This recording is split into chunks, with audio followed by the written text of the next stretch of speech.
ಆರೋಗ್ಯದ ಬಹಳಷ್ಟು ಸಮಸ್ಯೆಗಳಿಗೆ ರೆಡಿಮೇಡ್ ಔಷಧಿ ಅಂತ ಸಿಗೋದಿಲ್ಲ ಮಾರ್ಕೆಟ್ ಅಲ್ಲಿ. ಆ ಔಷಧಿಗಳು ನಿಮ್ಮನ್ನ ಆ ಸಮಸ್ಯೆಯಿಂದ ಹೊರಗಡೆ ಕೂಡ ಕರ್ಕೊಂಡು ಬರ್ಲಿಕ್ಕೆ ಸಾಧ್ಯವಾಗಲ್ಲ, ಔಷಧಿ ಇದ್ರೂ ಕೂಡ.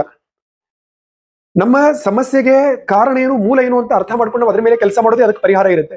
ಈಗ ಕೆಲವೊಂದು ಆರೋಗ್ಯದ ಸಮಸ್ಯೆಗಳಿಗೆ ನಮ್ಮ ಸೆಡೆಂಟರಿ ಲೈಫ್ ಸ್ಟೈಲ್ ಕಾರಣವಾಗಿರುತ್ತೆ. ಅಂದ್ರೆ ನಾವು ಒಂದೇ ಕಡೆ ಕೂಡ್ತೇವೆ, lack of physical activity.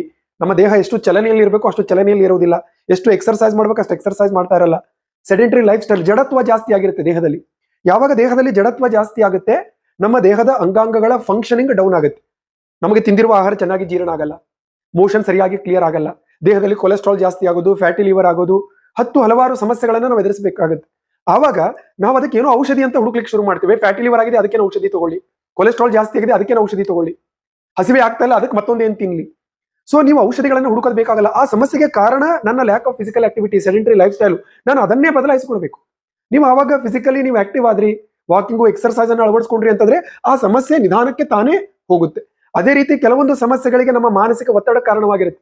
So ಅವಾಗ ಒತ್ತಡವನ್ನೇ ಕಡಿಮೆ ಮಾಡಿಕೊಳ್ಳುವ ಪ್ರಯತ್ನವನ್ನು ನಾವು ಮಾಡಬೇಕು. ಅವಾಗ ಅದೇ ಔಷಧಿ ಆಗುತ್ತೆ.